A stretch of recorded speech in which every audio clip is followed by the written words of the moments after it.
हिमाचल सिंह। उत्तर प्रदेश के मुख्यमंत्री योगी आदित्यनाथ ने चाइना को बड़ा झटका दिया है और साफ शब्दों में यह कह दिया है कि अब चाइना के ऊपर उत्तर प्रदेश निर्भर नहीं है। दीपावली पर गणेश और लक्ष्मी की जो मूर्तियां चाइना से मंगवाई जाती थी, अब वो चाइना से नहीं आएगी और उत्तर प्रदेश में खुद ही गोरखपुर में अब वो बनाई जाएंगी। तो उत्तर प्रदेश में अब जिस तरीके से योगी आदित्यनाथ का फैसला आया है, इससे यह साफ नजर आ रहा है कि उत्तर प्रदेश आत्मनिर्भर बन रहा है। वो चाइना से गणेश और लक्ष्मी की मूर्ति आयात नहीं करेगा। और इसी विषय पर चर्चा के लिए हमारे साथ हैं डॉक्टर पवन त्यागी। सर, आपको बहुत बहुत स्वागत है हमारे चैनल पर। सर, योगी आदित्यनाथ ने कई ऐसे फैसले लिए हैं प्रदेश के लिए। इससे पहले उन्होंने जो कंपनियां चाइना से विमुख हुई थी उनके लिए उन्होंने खास पैकेज दिया था और 100 से ज्यादा निवेशकों से भी अभी जल्द में उन्होंने बात कही।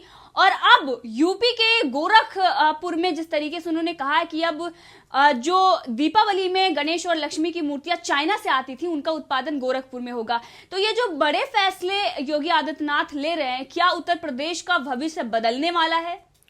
जी देखिए, योगी आदित्यनाथ देश के वो यशस्वी मुख्यमंत्री हैं जो सबसे पहले तुरंत प्रभावी एक्शन लेने के लिए जाने जाते हैं।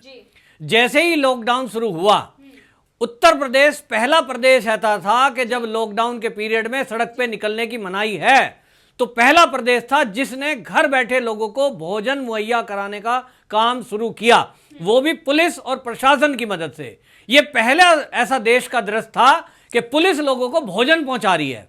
इससे पहले कभी भी देश ने ऐसे दृश्य नहीं देखे थे। तो योगी आदित्यनाथ पहले दिन से एक्शन में हैं और प्रदेश की व्यवस्था संभाली हुई है। आज उसी कड़ी में जैसे ही चाइना ने थोड़ी सी आंखें तरेड़नी शुरू की और उसने बॉर्डर एरिया पे हरकत शुरू की, तो केंद्र से जैसे ही इशारा मिला मोदी जी का कि अब देश को आत्मनिर्भर बनाना है, उस पर सबसे पहला एक्शन योगी जी ने लिया। और योगी जी ने कड़ा संदेश चाइना को भी दिया है कि अब तेरे को मुंह तोड़ जवाब दिया जाएगा। जहां तक आपने दिए और मूर्ति की बातें की, तो जब से मोदी सरकार आई तब से बहुत सारे लोग ये सवाल उठाते थे केंद्र से कि भाई अगर आप चाइना का विरोध करना चाहते हो तो कैसे करोगे, जबकि छोटी सी दिए से लेकर और लड़ी, मोमबत्ती, बिजली का सामान, सारा दीपावली का सामान, यहां तक कि भगवान की मूर्तियां भी चाइना से आती है, उस देश से जिस देश में भगवान को कोई मानता ही नहीं। इसका मतलब यह है कि ऐसा वामपंथी विचारधारा का देश जहां कोई भगवान को मानता नहीं, वो गणेश की, लक्ष्मी की मूर्ति बनाता है, वो लड़ियां बनाता है, वो पिचकारी बनाता है, वो ऐसी हर चीज बना रहा है जो भारत में हमारे त्योहारों पर और हिंदुओं के प्रतीक हैं। तो लोग सरकार से सवाल उठाते थे कि भाई हम तो चाह रहे हैं बहिष्कार करना, कि हमारे देश के कुम्हारों का क्या होगा। आप एक तरफ कहते हो कि स्वरोजगार, आप कह रहे हो ग्रामीण का विकास, लेकिन ग्राम का विकास कैसे होगा? ग्राम में, हमारे गांव में आप देखिए रोजगार क्या है, बढ़ई का काम है, कुम्हार का काम है। वो खुद पहले कुम्हार बनाते थे, कसोरे बनाते थे जिसमें चाय पीते हैं, मटके बनाए जाते थे, दिए बनाए जाते थे। लेकिन आप देखिए चाइना ऐसा प्रभुत्व छाता जा रहा है कि दीपावली पे ज्यादातर लोग, क्योंकि डिजाइनर हम लोग पसंद करते हैं, तो पेंट कर दिया और चाइना के दिए खरीद रहे हैं। तो योगी जी ने ये चाइना को ऐसे समय में कड़ा संदेश दिया है जिस समय में चाइना हमारे बॉर्डर एरिया पे हरकत कर रहा है। ये साफ संकेत है कि देश में जैसे ही मोदी जी का इशारा हुआ है स्वरोजगार के लिए, तो पहला संदेश कड़ा देते हुए योगी जी ने जो कहा कि ये जो गोरखपुर है, इस एरिया में जो मट्टी होती है वो टेराकोटा जो मट्टी है, वो दिया बनाने के लिए, मूर्ति बनाने के लिए, क्योंकि वो चिकनी मट्टी होती है और वो उसके लिए उपयुक्त है। और आपको याद होगा कि जब ये चाइना से माल नहीं आता था आज के 10 साल पहले, तो हमारे भारत के ही जो कुम्हार हैं वो गांव-गांव में वो मूर्तियां बनाते थे। और हमारे यहाँ तो पूजने में ये कहा जाता है कि मट्टी का डला भी अगर ला के रख लो तो उसको भी गणेश मान करके वंदना की जाती है। तब हमारे गांव की बनी हुई मूर्तियां, हमारे गांव के बने हुए दिए किस तरह से बेकार हो गए। ये हम लोगों की फैशन की आंधी में दूर हो गए। हम लोगों को डिजाइनर, पेंट किए हुए, थोड़े अच्छे दिखने वाले ऐसी तरफ हम चले गए, लेकिन हम ये भूल गए कि ये विदेश से आए हुए दिए हैं, विदेश से आई हुई मूर्तियां हैं, जिससे हमारे देश का धन विदेशों में जाता है, उस देश में जाता है, चाइना में, जो देश पाकिस्तान को पोषित कर रहा है, पाकिस्तान के आतंकवादी कैंप चलवा रहा है, वो उनको आर्थिक रूप से मदद कर रहा है, इतना ही नहीं तो हथियार भी दे रहा है। तो अगर हम चाइना का कोई सामान खरीदते हैं, लोग कहते हैं साहब मोबाइल फोन भी तो चाइना से ले रहे हो, तो देखिए दुनिया के कई देशों में व्यापार हमारा चलता है, किसी देश को हम कुछ दे रहे हैं, किसी देश से हम कुछ ले रहे हैं, जो हमारी जरूरत का सामान है हम वो तो लेंगे। मोबाइल फोन अगर हमारी कंपनी अभी नहीं बना पा रही है तो मोबाइल फोन लेंगे, लेकिन दिया हमारे गांव गांव में बन सकता है, तो हम गांव का दिया छोड़कर विदेश का दिया क्यों लें? हमारा मकसद है रोशनी करना, हमें पूजा करनी है, तो हमारे देवी देवताओं की जो मूर्तियां हैं वो गांव गांव में बन सकती है, तो हम विदेशी क्यों लें? और यही संदेश योगी जी ने दिया है। उन्होंने बोला कि 51,000 दिए पिछली बार दीपावली पे जब जलाए गए, अयोध्या में दीपावली मनाई गई, तो पूरे प्रदेश से इकट्ठे करने पड़े थे, तब जाकर के वो 51,000 काउंटिंग हुई। आपको मैं बता दूं, योगी जी की ये मूर्ति की घोषणा तो आज हुई है चाइना के विरुद्ध में, लेकिन अक्टूबर में, जो पिछला अक्टूबर गया है, तब भी जब अयोध्या में दीपावली मनाई गई थी योगी जी के द्वारा, उस समय भी दिए, चाइना का एक भी दिया वहां नहीं आया था और गांव से दिए इकट्ठे करे गए थे। सर बिल्कुल सही कहा आपने। जिस तरीके से जब प्रधानमंत्री मोदी ने आत्मनिर्भर भारत अभियान की शुरुआत की और उसमें उत्तर प्रदेश भी सबसे पहले सामने आया, और उत्तर प्रदेश के मुख्यमंत्री ने 56,754 उद्यमियों को 2,002 करोड़ का लोन भी दे दिया।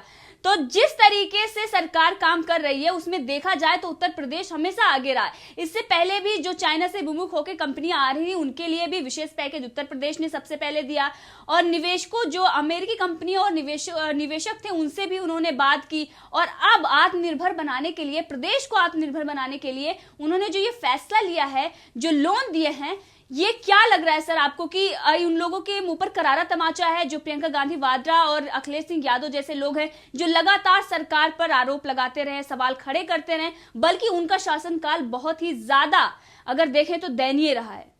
देखिए, योगी जी वो सीएम हैं जो प्रधानमंत्री सोचते हैं वो उस पर क्विक एक्शन लेके उसे इंप्लीमेंट कर देते हैं। मोदी जी ने जो घोषणा है वो बाद में की है, स्वदेशी वाली, योगी जी ने एक्शन पहले से ही शुरू कर दिया। जैसा आपने कहा कि उन्होंने चाइना से भारत आने वाली कंपनियों से पहले ही वार्ता कर ली और उनसे ये बात कर ली कि हम आपको आर्थिक पैकेज भी देंगे यदि आप उत्तर प्रदेश में निवेश करते हैं। ये योगी जी की भी दूरदर्शिता को दर्शाता है।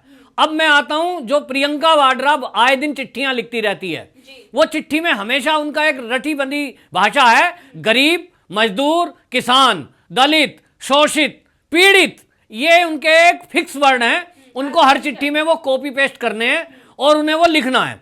लेकिन लिखते हुए ये प्रियंका, ये चाहे वो अखिलेश यादव हो, वो ये नहीं सोचते कि भाई आपके शासन में जहां कांग्रेस की सरकारें जहां चल रही हैं, ये शब्द तो वहां भी हैं। आप वहां के दृश्य देखिए, क्या वहां के मजदूर, क्या वहां के शोषित पीड़ित जो वर्ग है, जो प्रवासी मजदूर हैं, वो क्यों वहां छोड़ने को मजबूर हैं? क्योंकि वहां की सरकारें, आपकी कांग्रेस सरकार, वहां उनको 2 टाइम की रोटी नहीं दे पा रही है।